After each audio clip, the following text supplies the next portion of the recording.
Hey everybody, we are at March Airfield Museum today, and we'll take a look around. We'll do a little walkthrough inside and out and see where we go from there. All right, come with me. All right, we are outside of the actual museum itself in the static display area. So I'll take you guys around. This March Airfield Museum has a lot of static displays.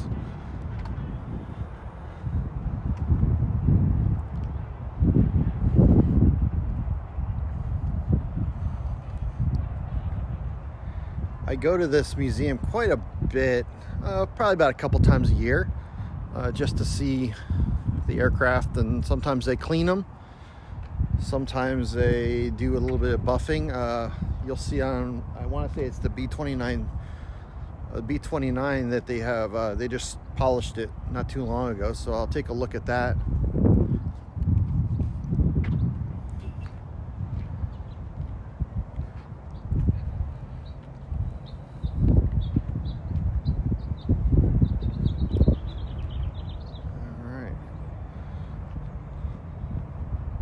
A lot of different aircraft engines on this side of toward the road here. I don't know jack about aircraft engines or anything like that, so all you engine mechanics out there, you probably know more than I do. This looks like a radial engine though. I do know that much.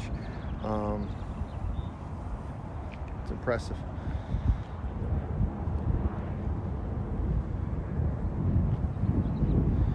All right, let's keep walking. Sorry about the wind noise. It is a windy type of area out here. I doubt we'll see any actual planes taking off from March Airfield or Air Force Base or Air Reserve Base, just because it is the 4th of July weekend. But it doesn't necessarily mean that they don't. On my way here, I saw a couple commercial planes taking off.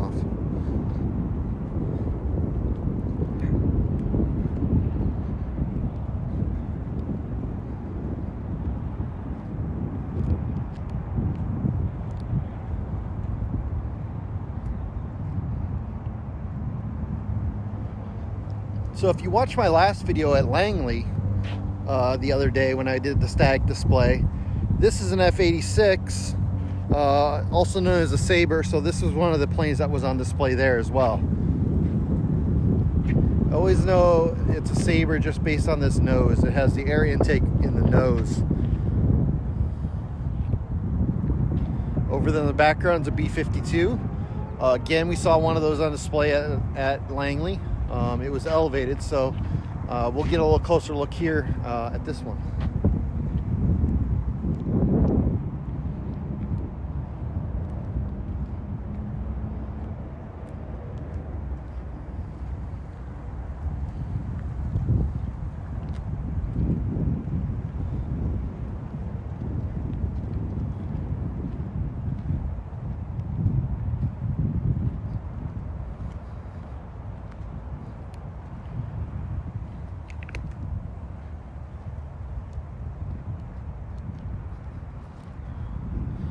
And here is a T-38. This is one of my favorite planes. You'll see it commonly. It's a T-38, so it's a trainer aircraft for the most part. But you will also see a lot of NASA astronauts using these. So a lot of the NASA astronauts will use these to commute back and forth to different bases.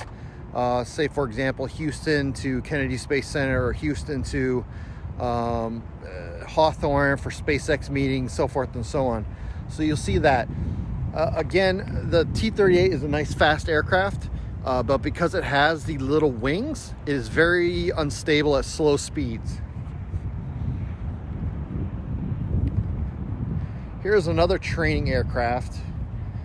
I want to say this is the T-36 maybe? Let's look at it here. T-37. So this is the T-37 Tweet. Not sure where they use this. They used to use this at the Air Force Academy to train the cadets. I'm not sure if they currently use that now or if they've gone on to something different. But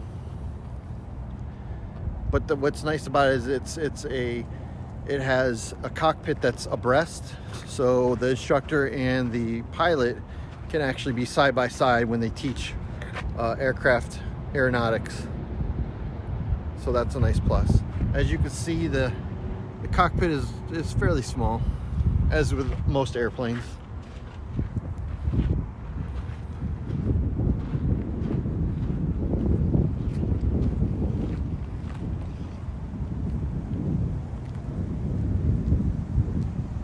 Here's another training aircraft. This is the T-33. It's called the Shooting Star.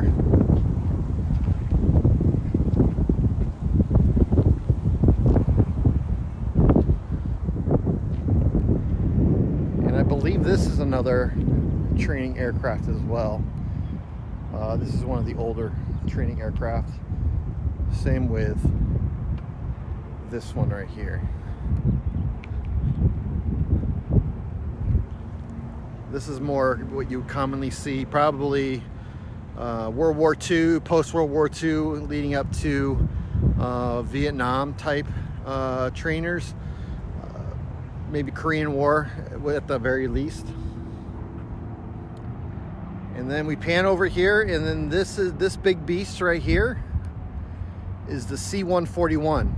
So this used to be the Air Force's, one of the Air Force's primary cargo aircraft. A fun fact, I had the opportunity to fly on these, or in these, several times in my career as in the Air Force. I've deployed several times using this aircraft. It's not exactly a comfortable ride. It is definitely a older airframe. The C-141 was used to bring the hostages back from Vietnam as well. I believe the actual plane that brought John McCain and some of the other hostages back is at the Air Force Museum in Dayton, Ohio, with the same airframe.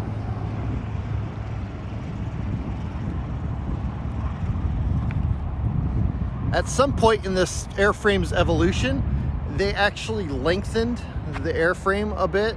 I'm not sure what models or so forth and so on, but I know that happened at some point. So the C-141, like I said, is an older aircraft. It's similar in style to the C-130 in the fact that the back of the plane is super cold, and then the front of the plane is super warm as far as temperature variance. So you'll see that definitely. Like I said, I deployed to Turkey, Germany, out of this aircraft. And I also was on the tarmac at Wright Pat Air Force Base on 9/11 waiting to take off to New York in case they needed medical support. So I was actually on the tarmac waiting to go with my medical teams to New York if we needed it.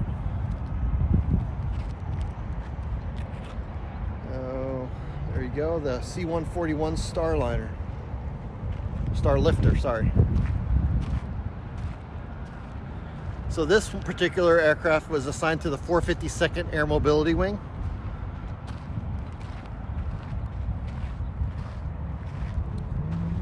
We have a nice little bench here. It is a big aircraft, it is a loud aircraft.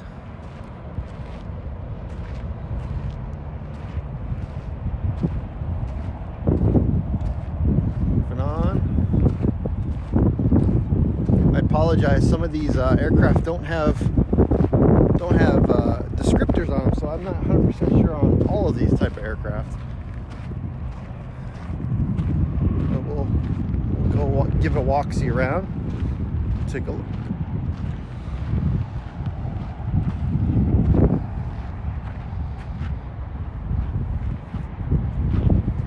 Definitely an older aircraft though.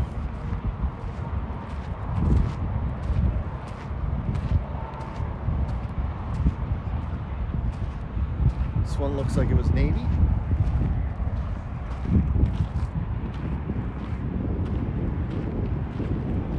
And here's a C-54.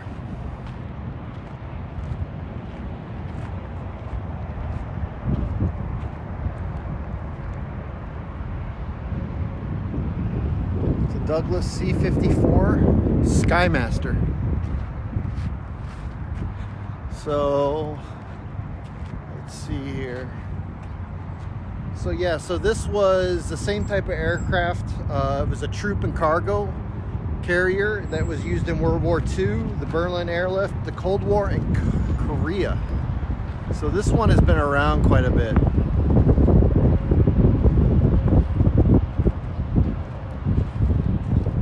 Looks like a beautiful radial engine aircraft.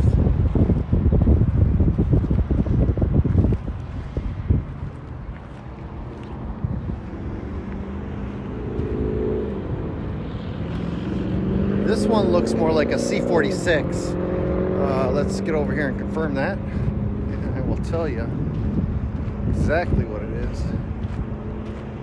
C-47, sorry. It's a Douglas C-47 Skytrain. Again, it was used in World War II, Korea, the Cold War, as a troop transport and cargo. It's definitely it's a tail dragger.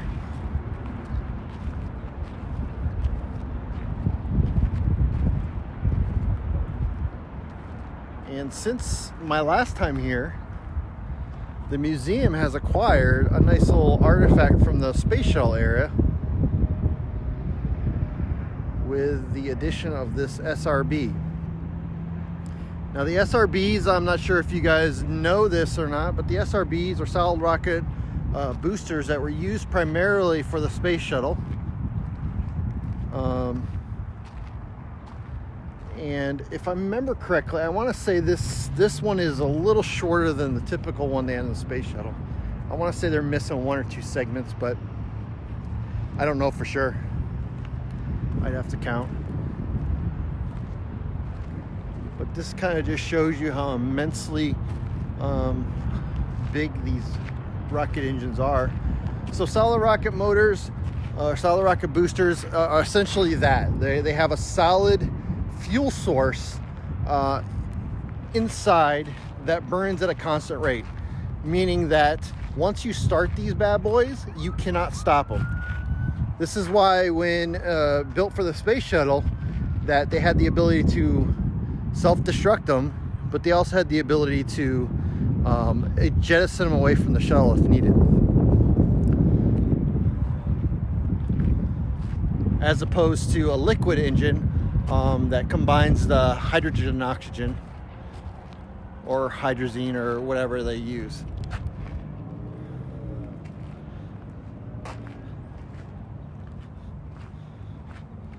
So yeah, I'm not sure how much you're going to see in here, but it's definitely a nice big beast. So if I remember the press event correctly, for this, they stated that these were the ones. If you look on Google satellite map of Edwards Air Force Base, you'll see a couple of these solid rocket motors, solid rocket boosters, sitting at Edwards. So this was originally intended, if I remember the article properly, this was intended to be used in display at the California Science Center for the Endeavor exhibit. But for whatever reason, structural or otherwise, that they decided not to use them, so they brought them here, or at least one of them here. All right. Now these motors right here, and then the ones on the other side, would be used to kick the booster away from the shuttle during launch.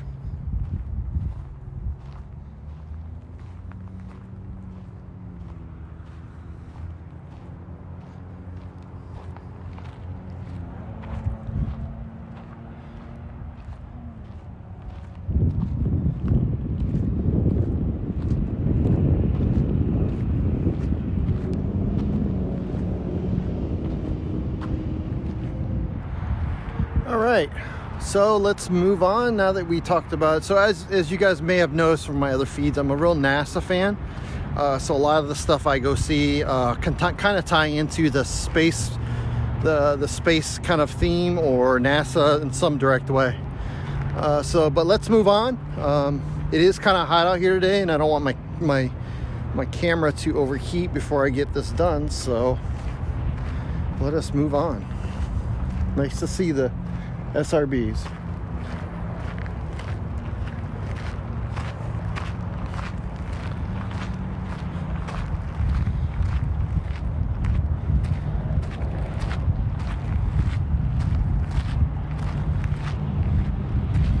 U.S. Army Aviation.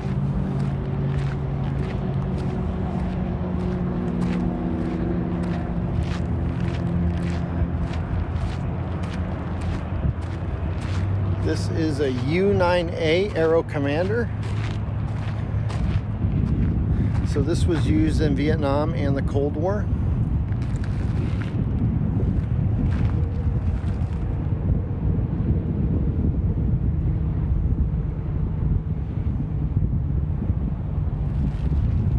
It was retired in 1978. All right. Here is another tail dragger. This looks like an old school plane, right? Something you would see in the 40s and 50s probably.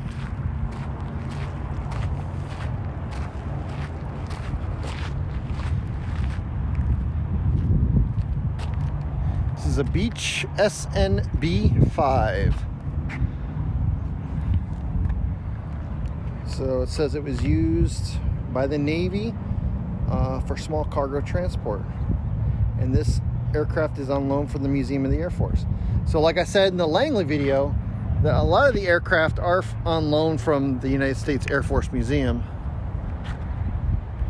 and kind of shipped all around the world. That way they don't have to keep track of them necessarily. And then this is a C119. It's a boxcar.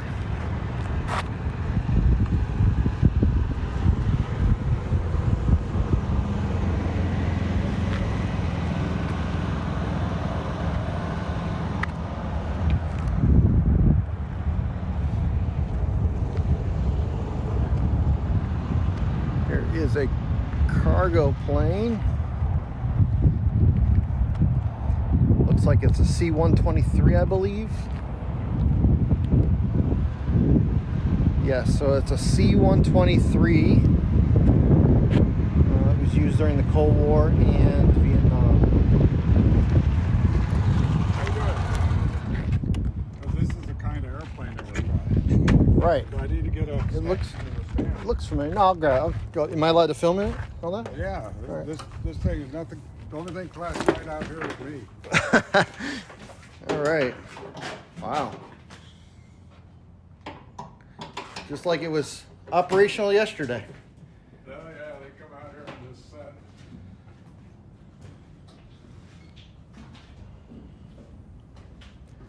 Wow. So it looks like it's got all the equipment to...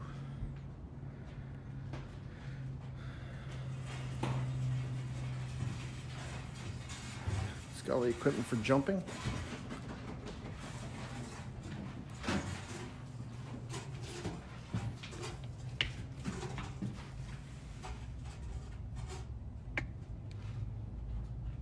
You can climb up in there if you want. All right.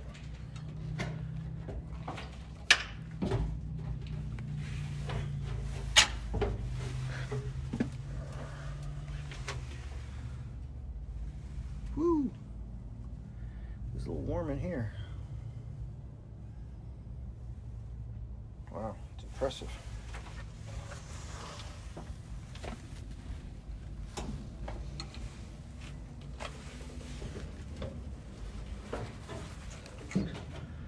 It is impressive. Got a seat here for whatever we're using.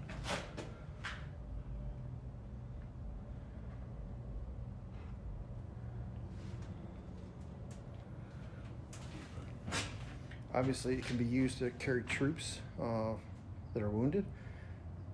I'm not quite sure what this seat up here is, unless it's like a navigator position. All right, that was a nice little experience. That gentleman was very nice. Sorry about the break there for a second. The phone with the case on it got a little too hot. It is in the mid-90s here today.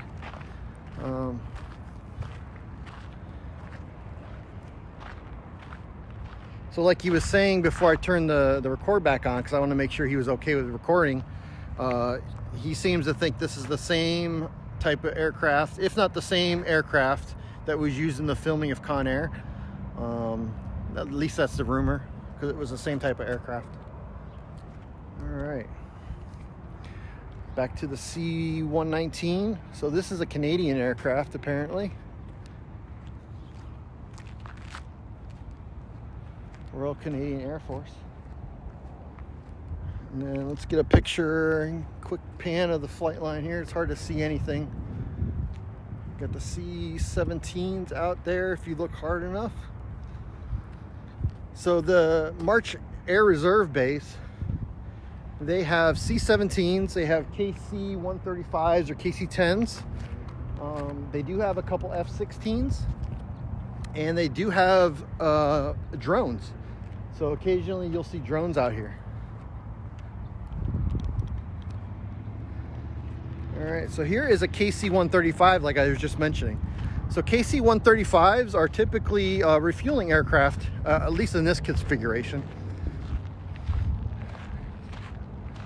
You can definitely tell they're KC-135s because they have this boom on the back end of it. And obviously most of you have probably seen videos of mid-air refueling.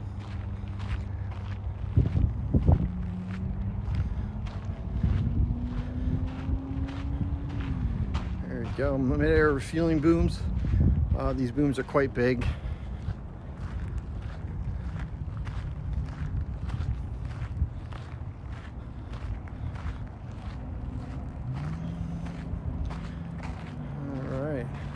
And then the boom operator actually would look out from this position. So they would be laying on their, they would be laying supine, laying down on their bellies, and they would be having a conversation with the pilots. Let's see, this is kind of their point of view looking down. So the boom would extend and the pilot would come right underneath the plane, and the pilot would get into position. The boom operator would be talking to him. The boom operator would operate the boom.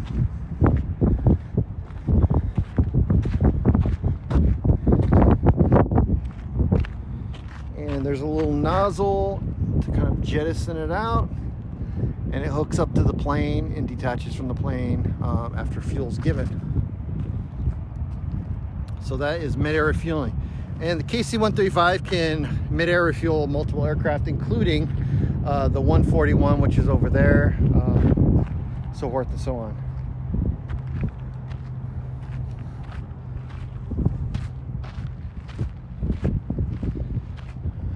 All right.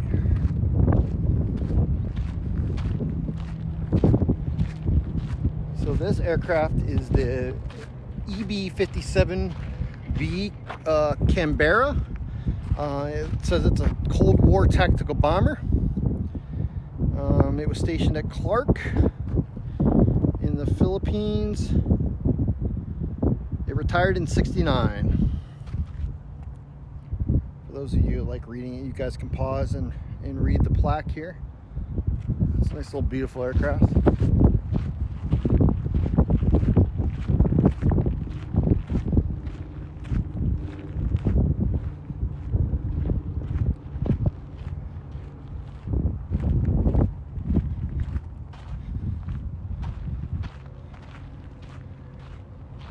And like I said at Langley, this museum is really good about telling the history of each airframe, aircraft, but you can also find the typically the information about the aircraft based on the tail number, or sometimes there's a identification plate somewhere on the aircraft that you may need to, that you can see. So here is the B52.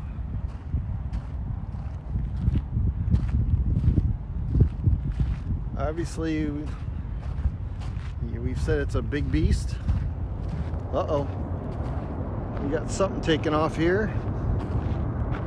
Looks like a C-17 is taking off. Or coming in. One of the two. Alright, looks like it's coming in. Or just doing run-ups. So we'll see if we can get a... There you go.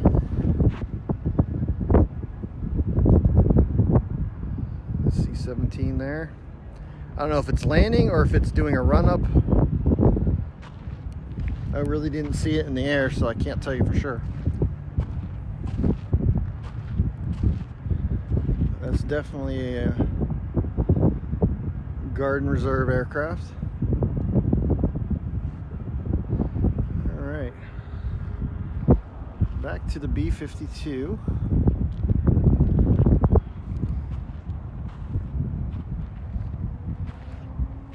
So just like the other aircraft, this one's in the landing configuration. So this has the landing gear out, massive tires, obviously massive weight, right?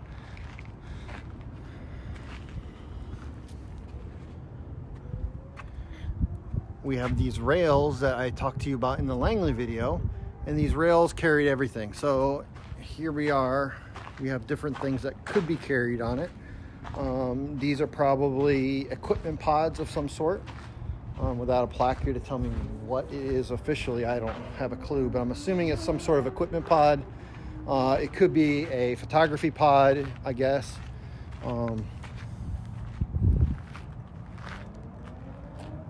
So forth and so on. All right, let's go underneath here and take a look at the Bombay. All right, so we are in the Bombay of this airframe.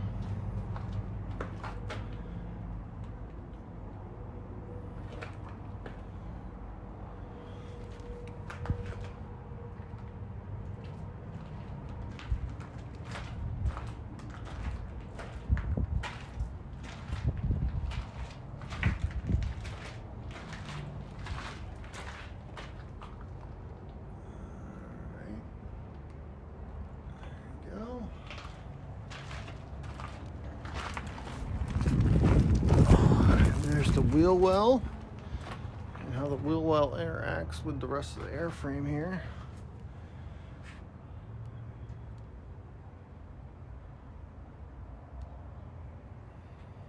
It's nice and cool when the breeze is happening underneath the plane. All right.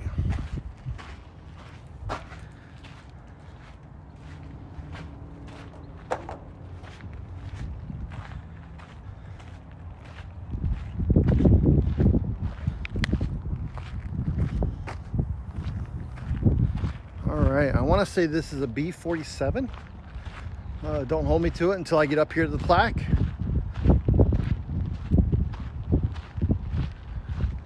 Yes, it is a B47 made by Boeing.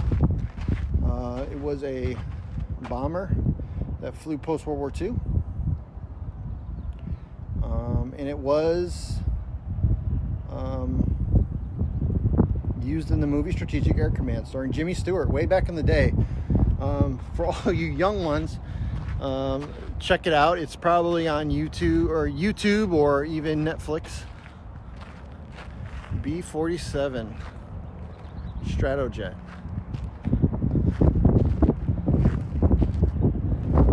Beautiful aircraft.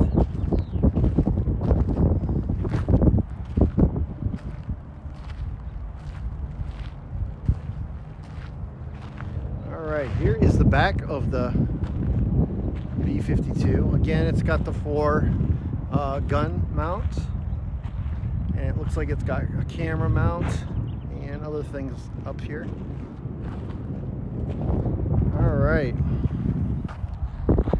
looks like we have a F-111 aardvark.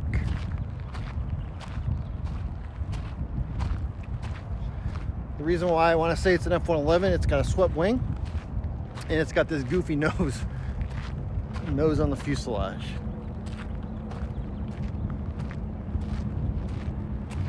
Yep, it is an F-111 aardvark. This one was retired in 91.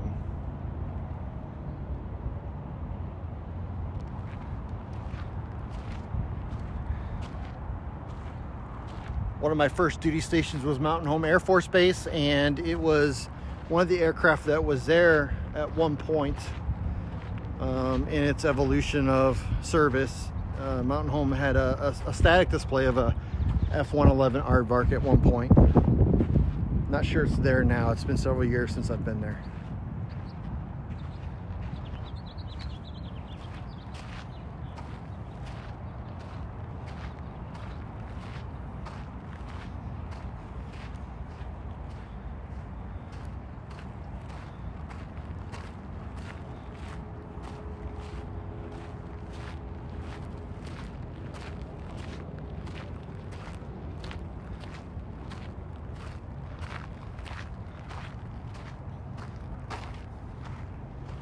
All right, we got over here.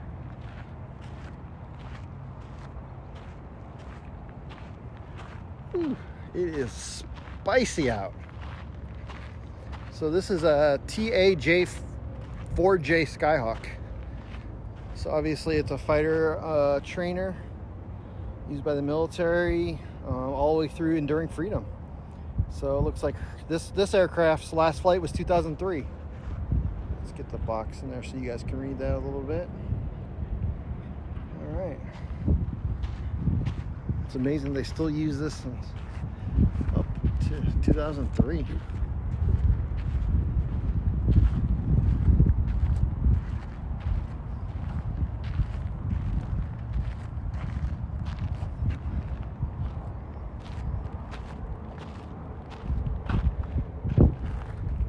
And with a lot of Navy aircraft, it's hard to see from this angle. Let's go underneath this plane here. A lot of Navy aircraft, you have the tail hook. That way they can do carrier landing training on it. All right. Here is another plane.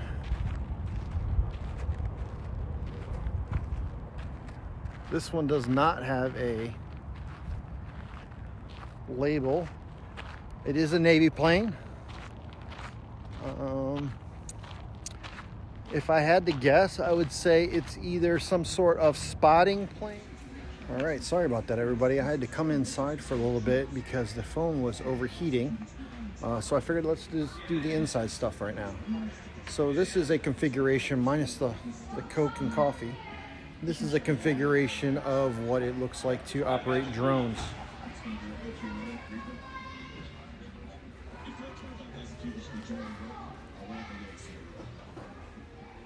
It takes about half an hour to reach the Mach village.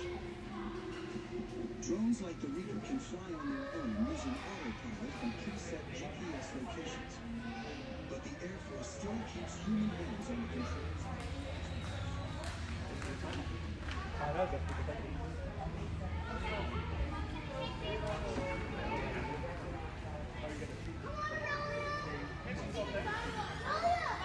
SR-71.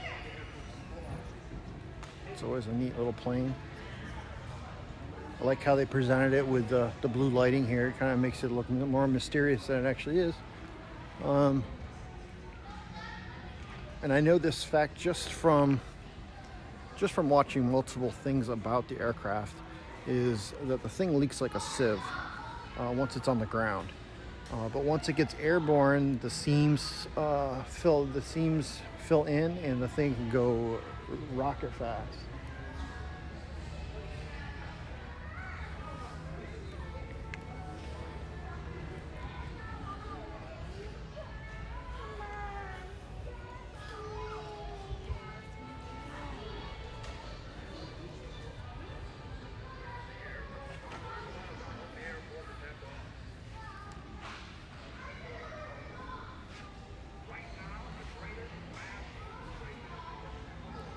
There's a B19 model.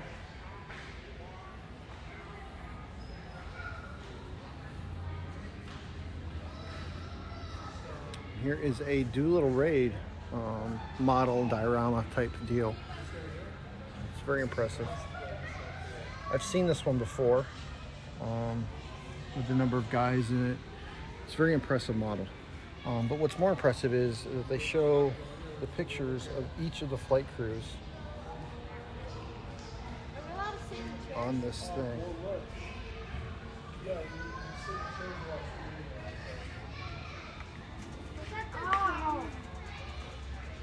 I think I found one. What?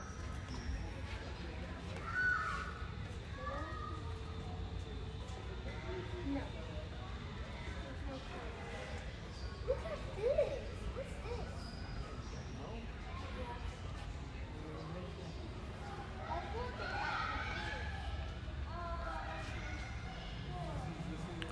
Do some old March stuff.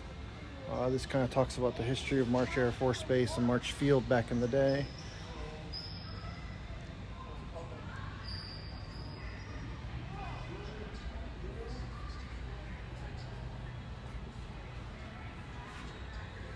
Kind of how the airplanes used to be made. They used to have wood frames, and then canvas was stretched over those wood frames to create the wing. And different propellers. I don't know about anybody else out there, but I've always wanted a propeller on my wall in my office for some reason. I don't fly, I'm not a pilot, but for some reason it was always appealed to me. Various rocket engine nozzles. This one has a cutaway.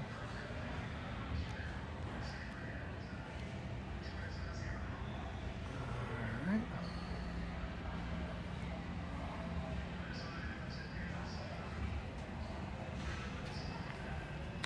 There are probably thousands of videos on YouTube about rocket nozzles and how they work, this and that, but essentially the fuel and air mix for these particular type of engines, and what happens is they combust.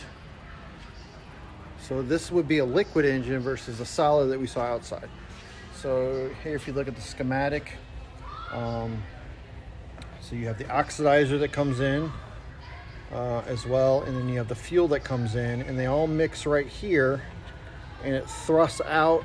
Obviously, there's a neck right here that increases the speed and gives you main thrust, and then it kind of comes out the nozzle as you see in rocket engines.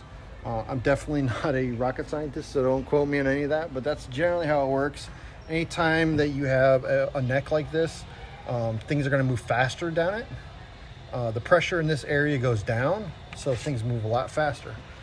So that's generally how it works, without getting too scientific-y.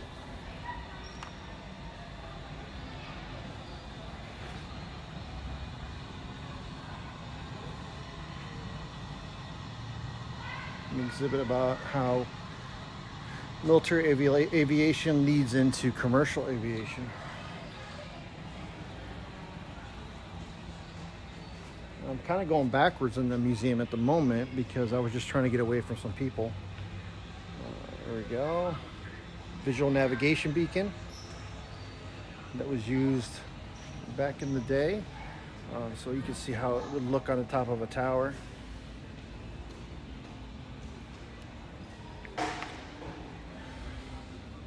Here is a airplane start generator. Typically you would hook these up to the engines and give them power so they could power up.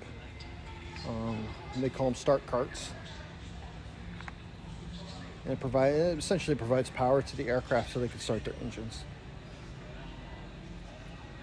Here is stuff from the SR-71. If you're ever in the area, I recommend coming and see it. I've watched this video I don't know how many times, several times. It's been on History Channel or other channels like that. But it is a nice little video about the SR-71 and this kind of missions it did. Here is stuff from U-2. U-2 is a reconnaissance plane. Here's what it looks like to the flight suit and the helmet.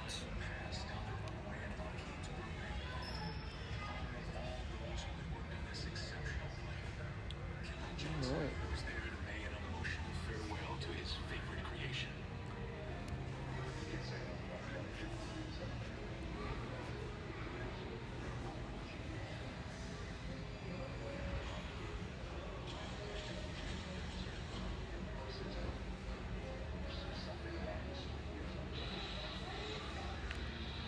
So if we walk back this way, this area right here talks about the earliest parts of March Airfield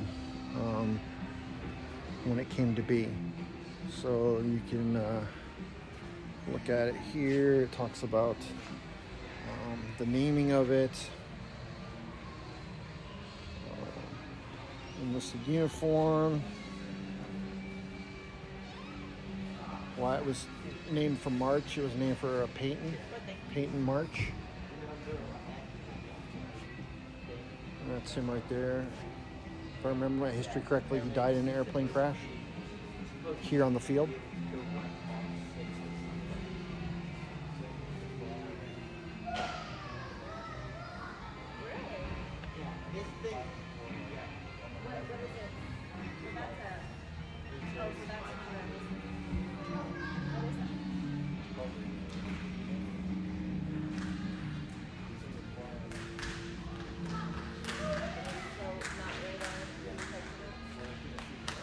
Yeah, it would just, and if it was even low enough, it would just, Look through here.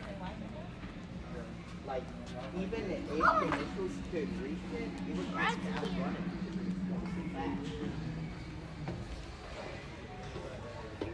And we're making like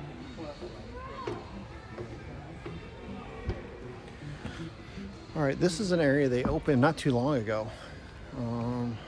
above the thing here.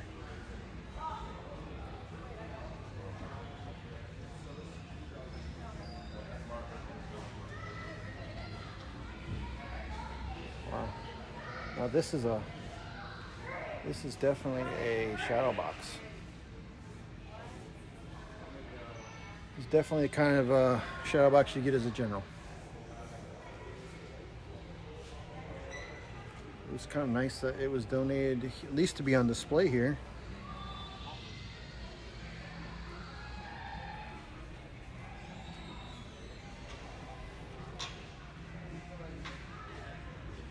So this is some debris from a B-17.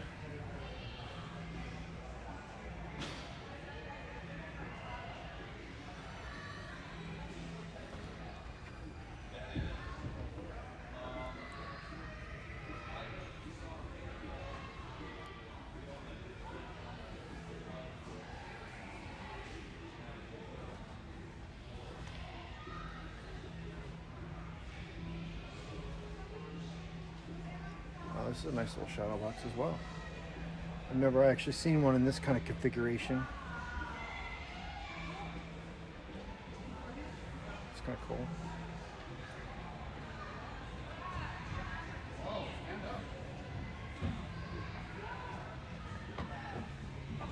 Okay, how's that?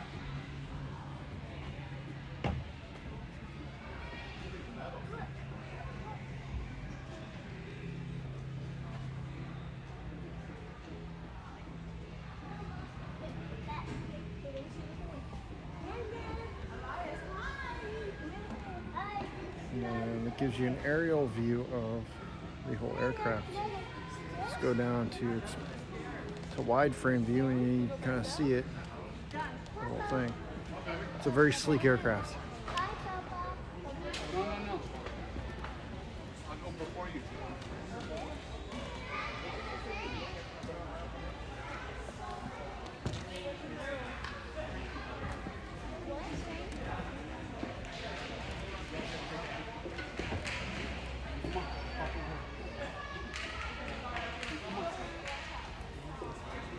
A drone right there. Looks like a Predator drone.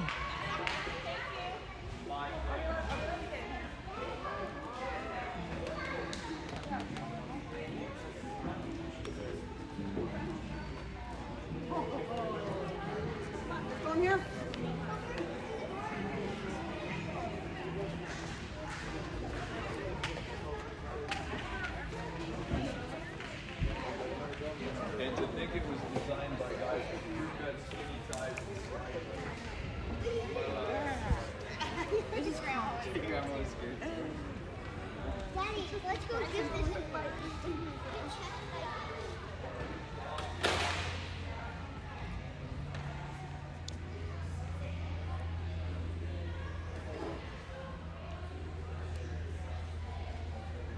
This is a P55 or 59, sorry, P59.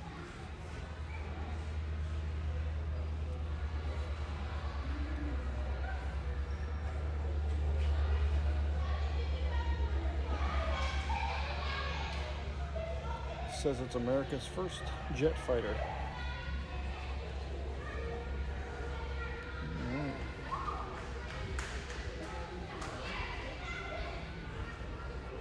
Huh.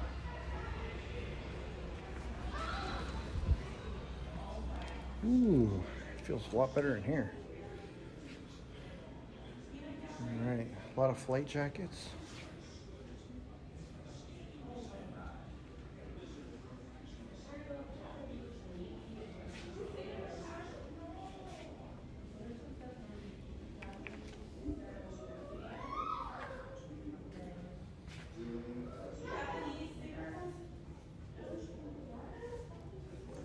Different artifacts, talks about D-Day and some of the planning, how they used to position the aircraft.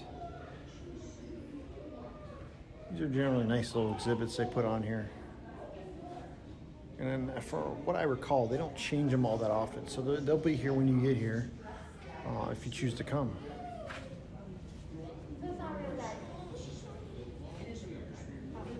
Aerial photography.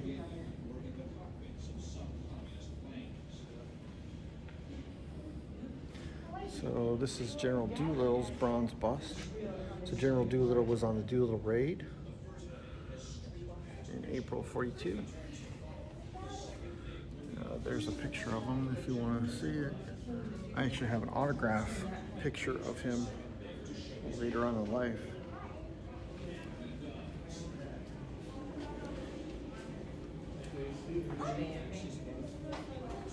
And then this is the Curtis LeMay exhibit.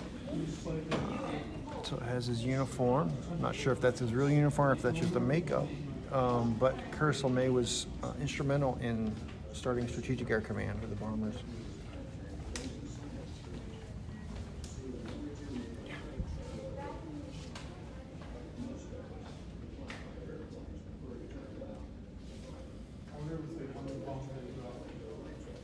POW display.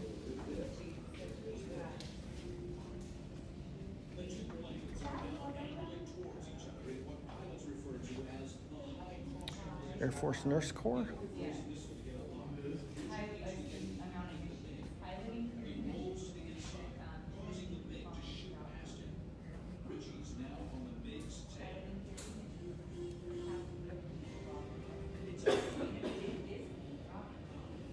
Back in the Cold War, they used to have things called air raid wardens.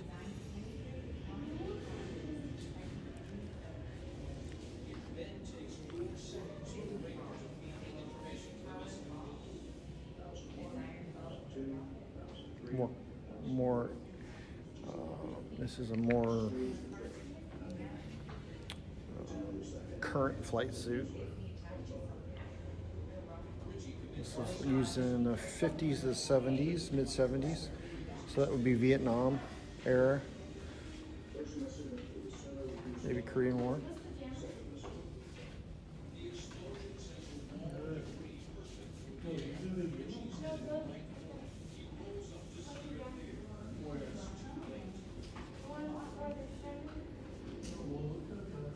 Tropical uniform for Vietnam.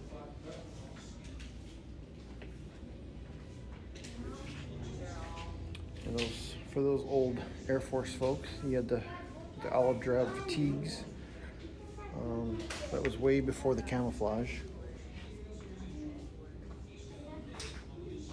So it's the post-Vietnam era.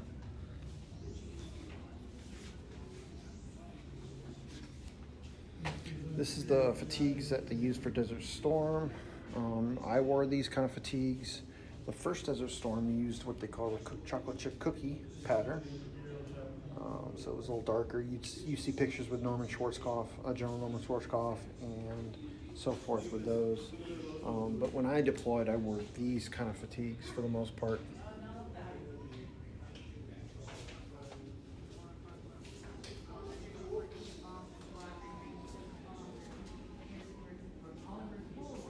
And then this is kind of what the new pattern is for the most part.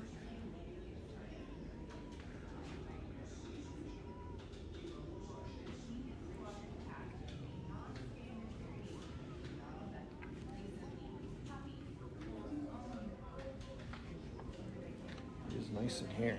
Air conditioning is nice. Sorry, I'm not stopping and reading every little thing. I figured that if you want to enjoy that, you can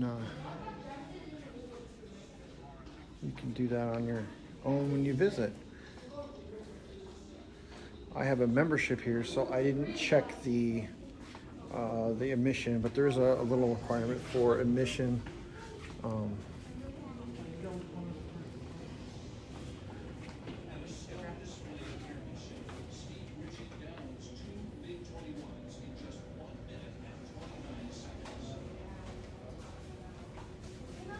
MD4 in German. MD4 turned in German. It's very massive.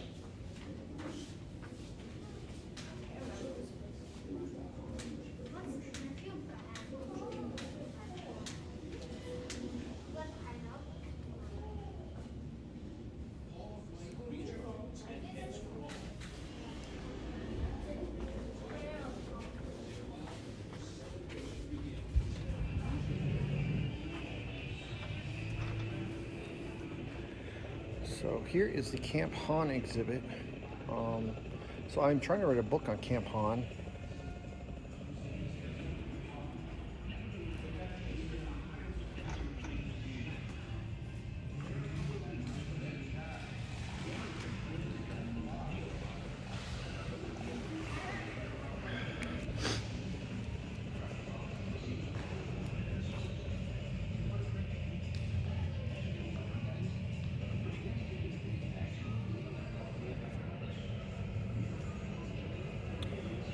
Like I said, I am trying to write a book on Camp Han.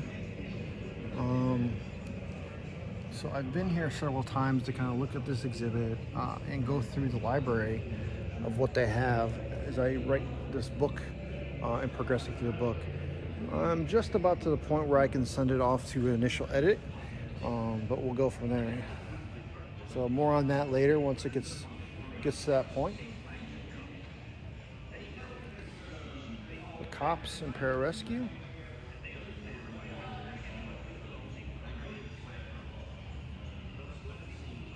So pararescue in the Air Force is like your special forces medics, and your SPs or security police, or back in the day it was called air police. That's what we call the security police in the Air Force now. So this is the type of plane right here that was used by the Lafayette Escadrille in World War I.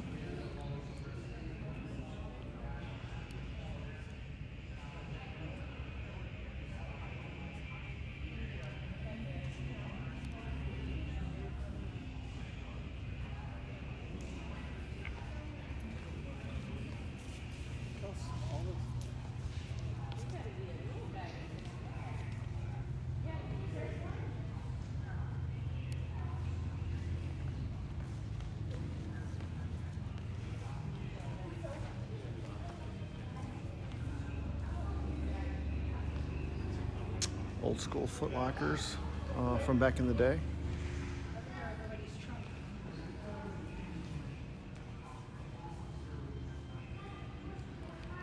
And this is kind of how they unfolded. So they either had just a standard foot locker, or typically in the as an officer, you would have these foot lockers that turn into more like a drawer system. Now, officers had ability to keep more foot lockers. Like for example, there is here.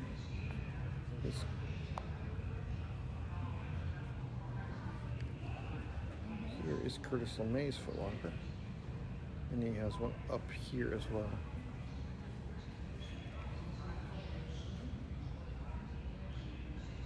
So he gets two right there. So General LeMay had at least two footlockers, and then there's several others here from different things.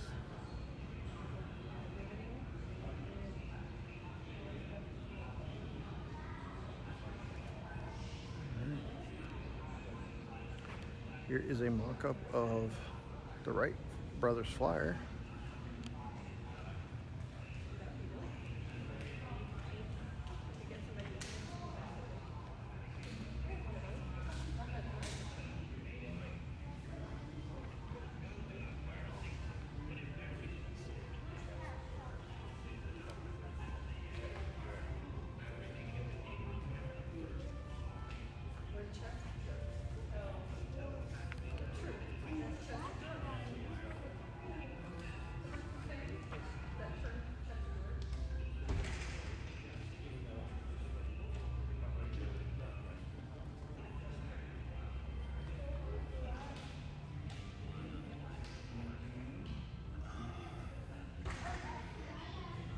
This is a PT-17.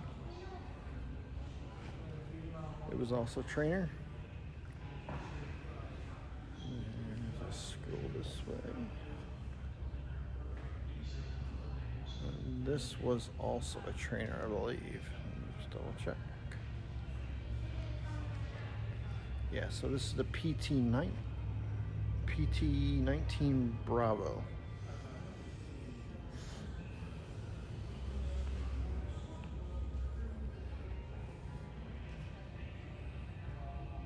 Here it looks a little inconspicuous, but here is, there was a big to-do a couple years ago. They were tearing down a hangar over March, and it was a historic type deal, so the museum got a couple of the hangar doors to put up here. So while not necessarily known by a lot of people that these hangars are from the March side of the base,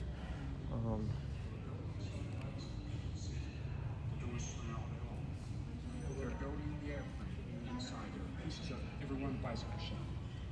All this is going on in the midst of that insanity. They're building an engine. Knowing little about engine design, Major and Corporal turned to Charlie Taylor, the machinist who worked in the shop. and then through those double doors over there is the library.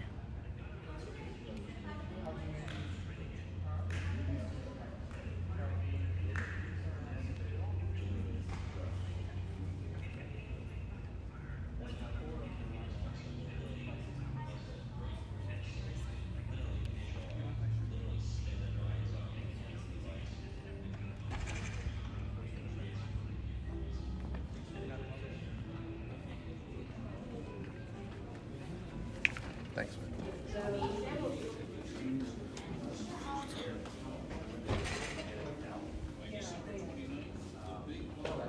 Yeah, but nobody said anything what they're gonna do.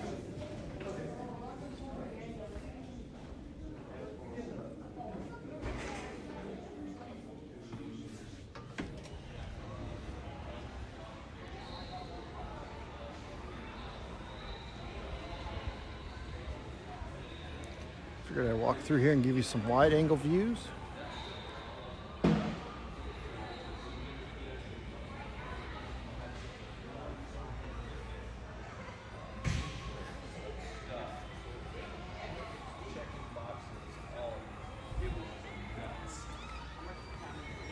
One of the boxes that we were not able to check when we submitted our All right, let us go back outside for a few minutes and see if we can get some other things going here. Thank you so much. So you wanna be a pilot when you grow up? So we will go to this side of the museum, This has a little bit more modern type stuff. And then if we go walk further, we have some of the older stuff.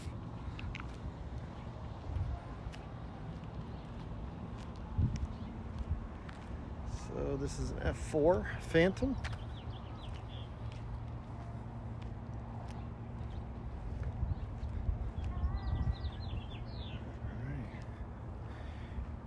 And this is the B29.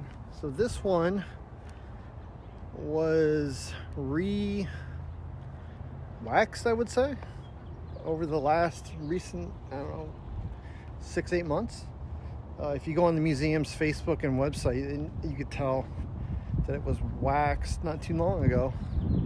Obviously that kind of stuff doesn't last very long, but it does have a shine on it that you never used to have. So yeah, so this is the B29 Super Fortress.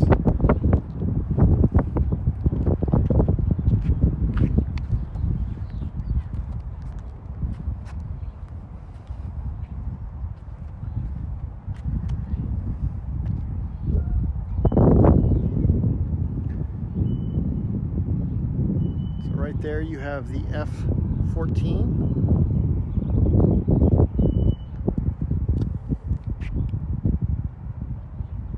Sorry, my camera is not playing nice.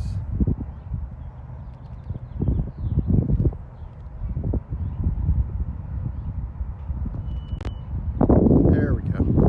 Sorry about that. So here's the F14 from behind. If you scroll over here, it is the F15. So the F-14 was Navy, the F-15 is Air Force. The F-15 is still being flown today. It is part of the active air components that we use today. Slowly being phased out by the F-22 and the F-35. Here we have a Coast Guard plane. It has the boat bottom. I want to say this is a PBY something or other. HU-16 Albatross. So it is not a PBY. It looks somewhat similar to a PBY, but this one's used for search and rescue, obviously if it being Coast Guard, and it was used in Korea, Vietnam, and the Cold War.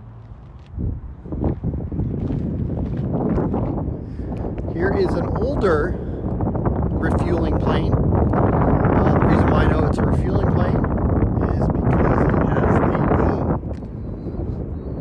Again, it has the boom.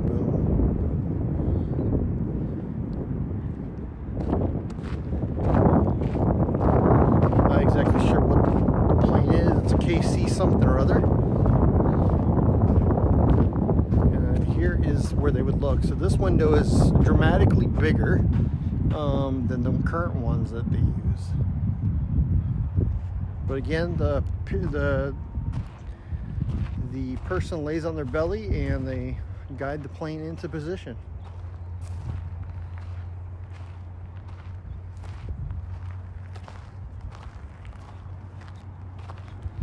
All right, let's make our way to my favorite aircraft. As we do that, I'll start look at some of these older aircraft here. This one doesn't have a placard, so I don't know exactly which one it is, but it is a rather large biplane of some sort. It's maybe an AN2. This is what the wheel chocks say, so I don't know if that's accurate or not, but we can look it up later. This is a MiG-21. So this would be your Russian and communist type planes.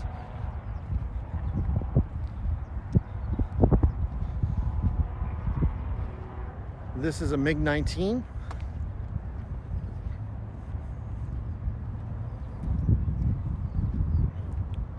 Looks like all the MiGs together here. So these are all your enemy planes for the Cold War and everything like that. Here's a MiG-17. So these are the planes that we'd be fighting with and from. And finally, a MiG-15. It was nice for a second that they The sun went behind the clouds, but all right. They do have this large Vietnam style diorama that has aircraft, different Hueys aircraft. They got a Cobra over there. I don't know if you can see it. They got a Cobra over there. They got a, looks like a Sea Stallion, a Chinook looking plane, helicopter.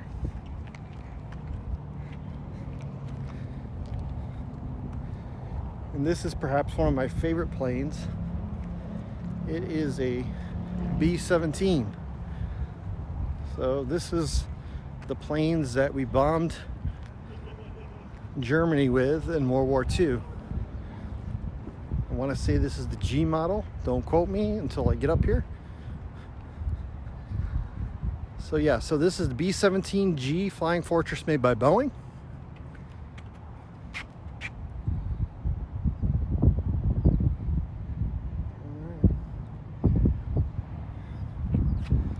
It's a beautiful aircraft. Beautiful aircraft. It does have the nose turret. It does have the top turret. It does have a ball turret, and that's a Sperry ball turret.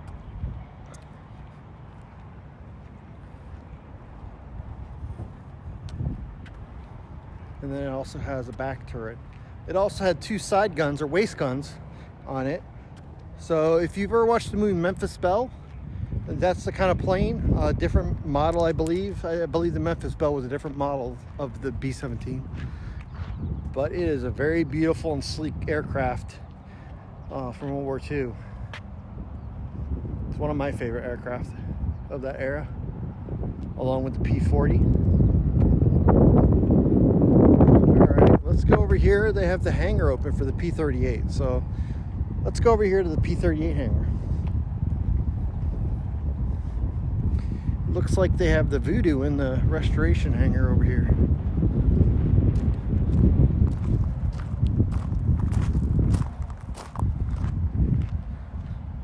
Let's take a look at the P-38 hangar.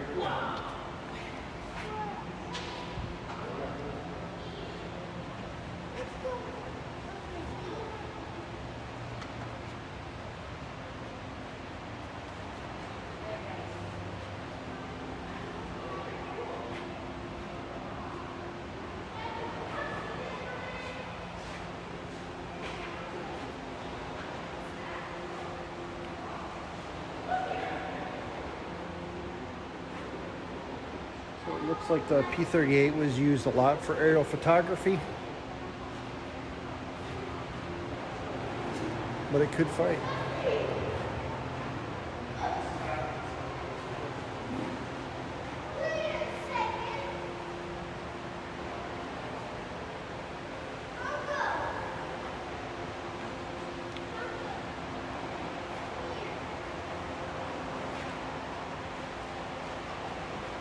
Some wreckage.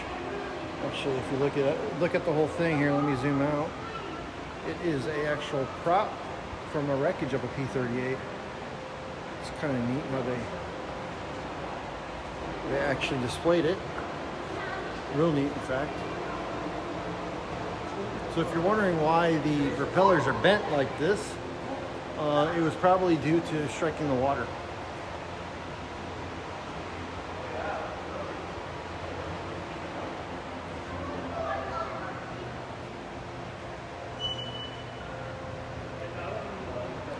There's a little diorama of the plane that they incorporated. It's kind of cool.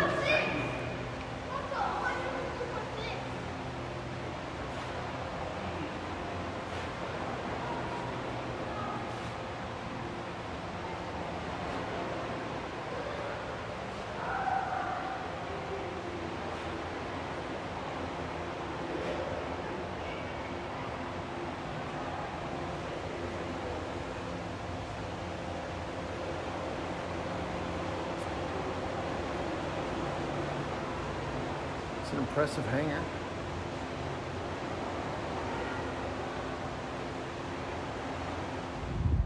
All right, everybody, we are back. We are outside. This is a B-25 Mitchell. This is the exact aircraft type that was used in the Beaulieu Raid. Obviously, they have stripped the paint on this aircraft to the originally, I have to look back at pictures I took earlier. Originally, it had the olive drab color on it, but as they strip it away, you can see that the Air Force logo is still on it, along with some naming stuff. So that's kind of cool. Like I said, the B-25 was the plane used by General Doolittle in the Doolittle Raids. It is a bomber from World War II. This is a J version of that plane, so a later model.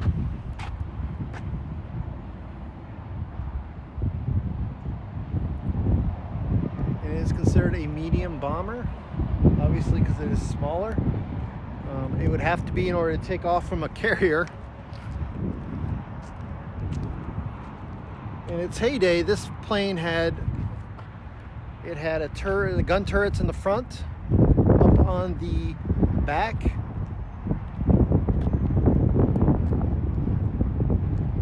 It had bomb bay doors. It also had turrets in the back.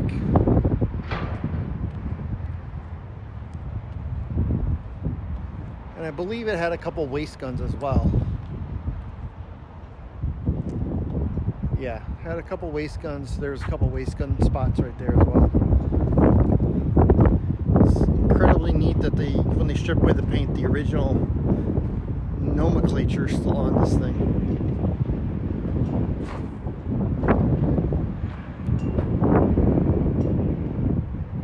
That's impressive. Very impressive.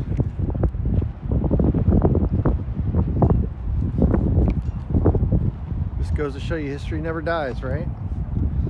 All right, out here we have a Japanese Zero they've acquired.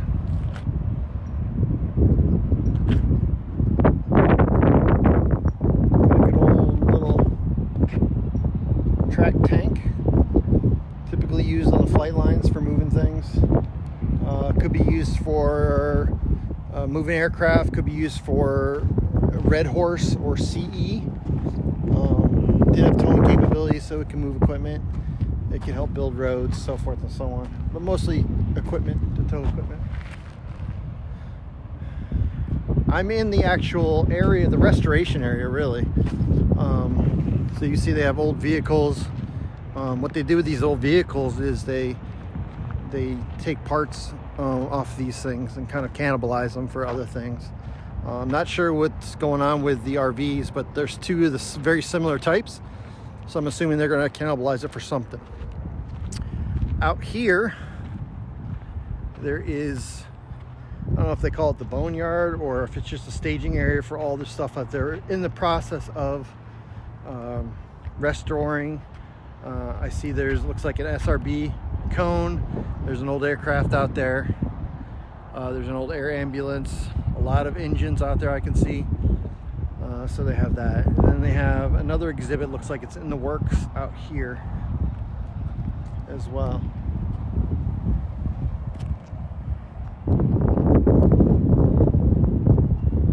And like I said, this is the main restoration hangar.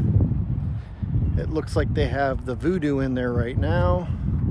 Here's a Navy trainer, T5 trainer. Looks like it's just hanging out.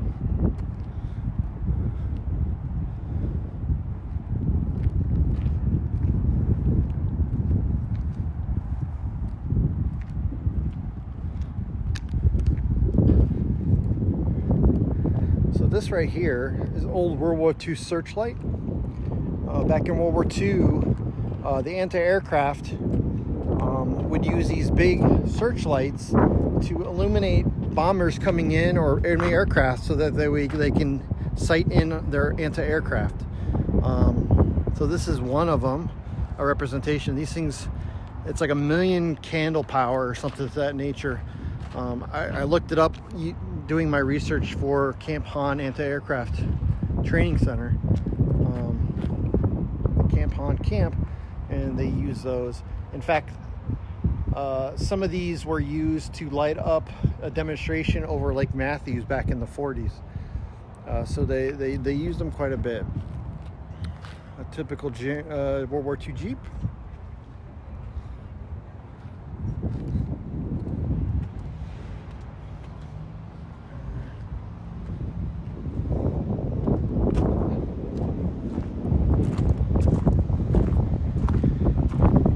We have old World War II style vehicles. So this one on the right, I don't know if it's an actual from March Airfield, Army Airfield, but it's labeled as March Army Airfield Headquarters 1. And then this one is labeled as a 4-star general placard on it. So these are the type of vehicles that would carry generals around, so forth and so on. Old 1940s vehicles.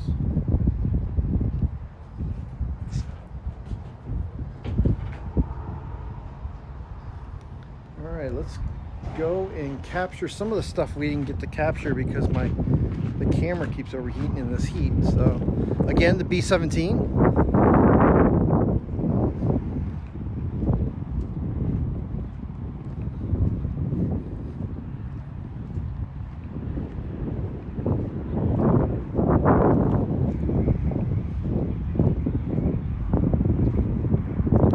And to recap, all the MiGs are lined up over here.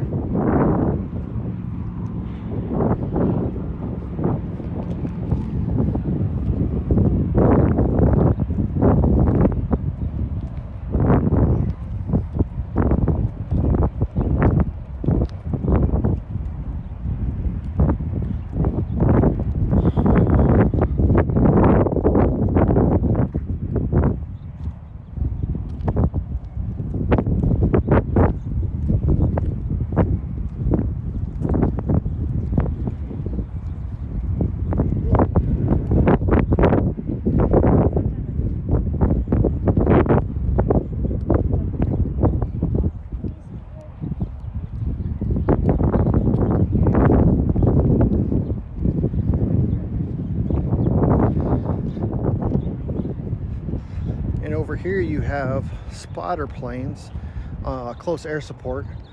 So if anybody's out there seen the movie BAT-21, B-A-T-21 with Gene Hackman, these are the type of planes that they used in this plane, in that movie, to kind of to show the story.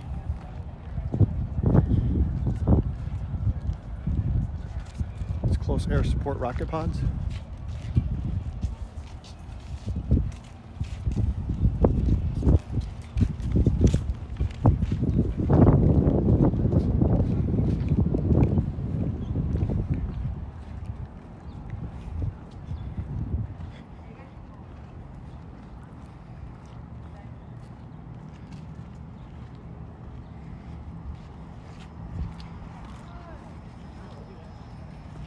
All right, we'll take you to the front side of the 15s and the F4s. So here's the front side of the F4.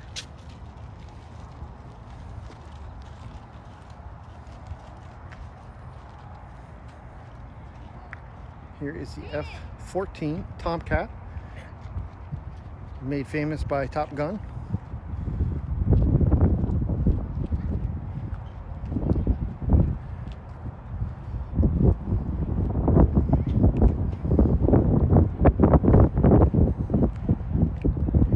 Is an F-15.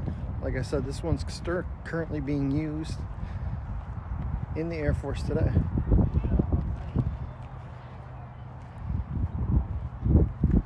Looks like it's got some AIM-9 Sidewinder missiles on its armament mounts. All right, and we'll finally go back to this plane, which was the refueling plane. I wanted to catch the number on it, so we'll do that. And as we do that, we can pan around to the March Airfield area.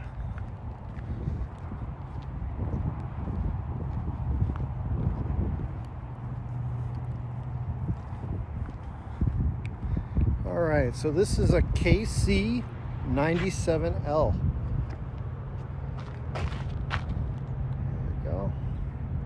Retired in 73, so it was quite a long time ago.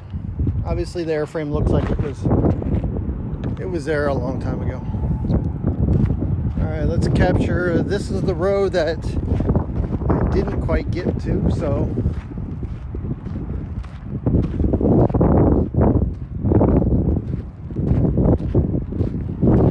it's a beautiful day when the sun goes behind the clouds for a quick moment, and it gets a little hot.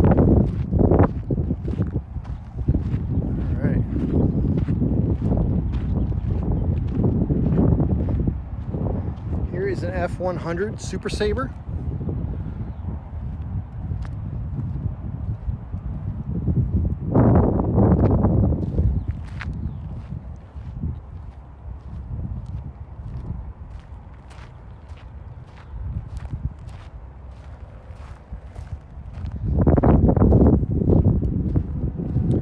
And this one with all the different, looks like bombs on it, is A9.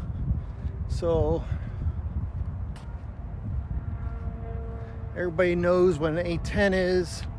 If you look at the A9 in shape and the way the cockpit looks, you can definitely tell the A9 was a precursor to what we now know as the A10 Warthog. So the A9 was typically a experimental aircraft bid for the Air Force for what is now for the A10. So this is an A9 Northrop A9.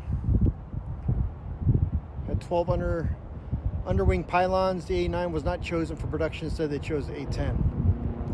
So, and then this is one of only two that exist today. So you get a real treat in that you can see the A9, one of only two that exist other than in pictures.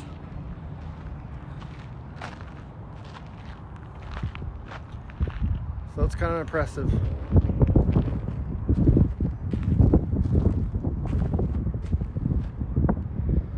So again, you can get a little bit about the aircraft based on the plate, typically, or the nomenclature on it. So if you look at the A9 plate, it says A9 serial number 71-1368. The 71 means it was produced in 71. It runs on JP8 fuel. So, which is jet propulsion fuel, just a variant of gas for the thing. So, wow. Yeah, so A9, only two that exist in the world, and one is here, and you're seeing it today.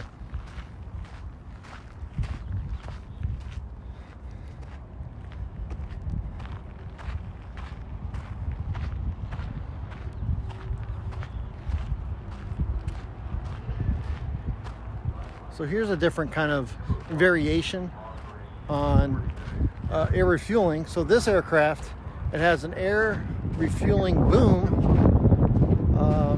protrusion coming out of its wing out here. The advantage of this is that the pilot can see it at all times, right? So there's the cockpit, there's the boom. The pilot can see where the reticle is going into the drogue chute that's capturing the fuel. So that was an advantage.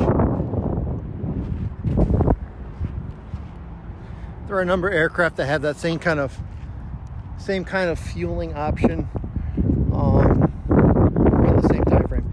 So again, this is where the Voodoo typically sits. So the F-101 Voodoo, it's in that restoration hangar I just showed you.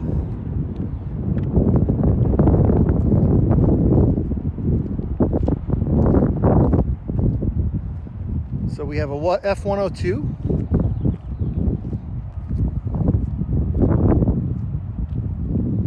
What I really like about the F-102, it's called the Delta Dagger. There we go, Delta Dagger. What I really like about the F-102 is the shape of the cockpit. I don't know if you guys can see that. It is a very pointy shaped type cockpit. I just like the look of that. Now this one right here, the F-104. This one I've never ridden one. I've never seen one fly, but I have a little bit of history with this one. So this is the F-104 Starfighter, sorry.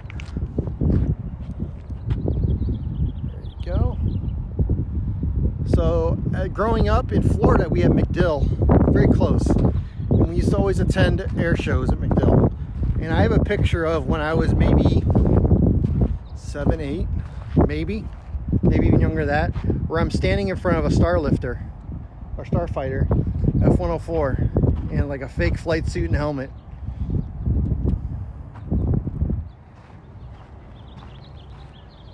All right, so there's the F-104.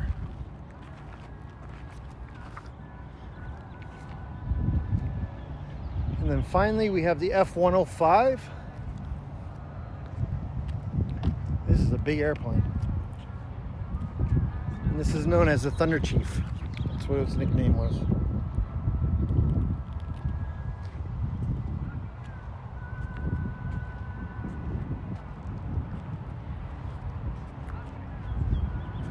Another F4 right here.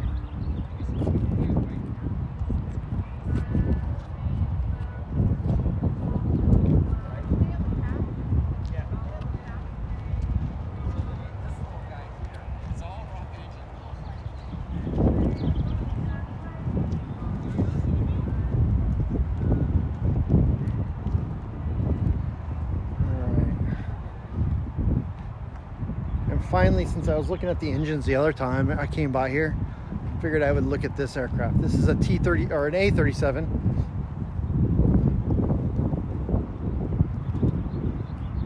Also a variation of a T-37. So again, it's used for training, the T version anyway, and it has the ability to have the dual side-by-side cockpit, which is nice.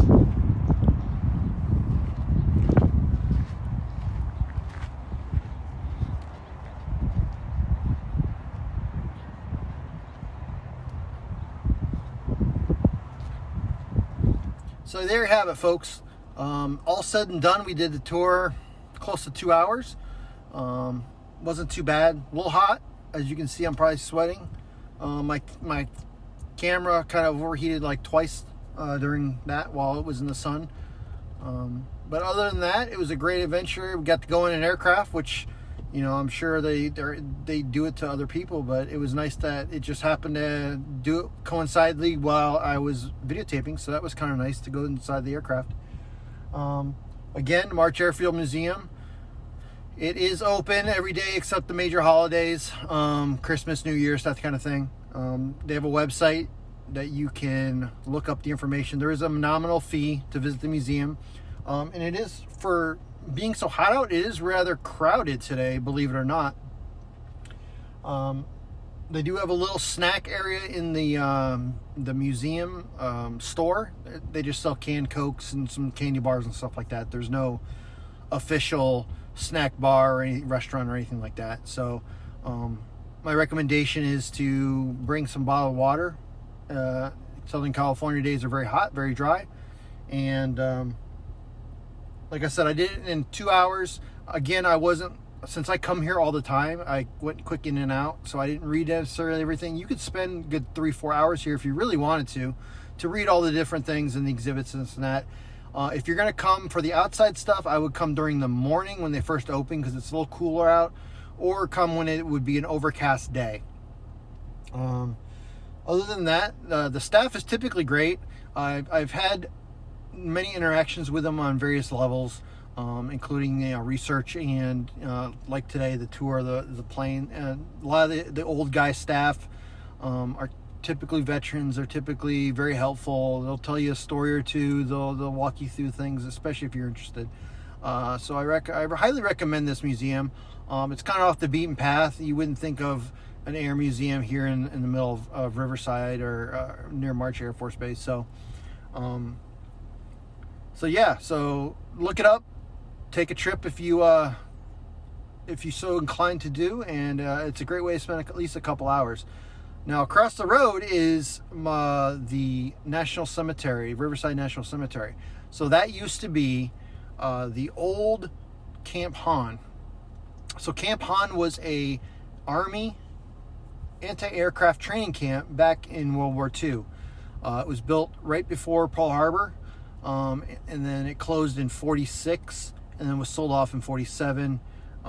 They had up to 30,000 people, trained troops and staff and civilians working at that camp. And it was right along the stretch of the interstate here, a 4-mile stretch. Up to 30,000 men trained there for anti-aircraft before going over to, for the most part, from this side of the country, they went to the Indochina type, Burma, the Pacific conflict versus the European conflict.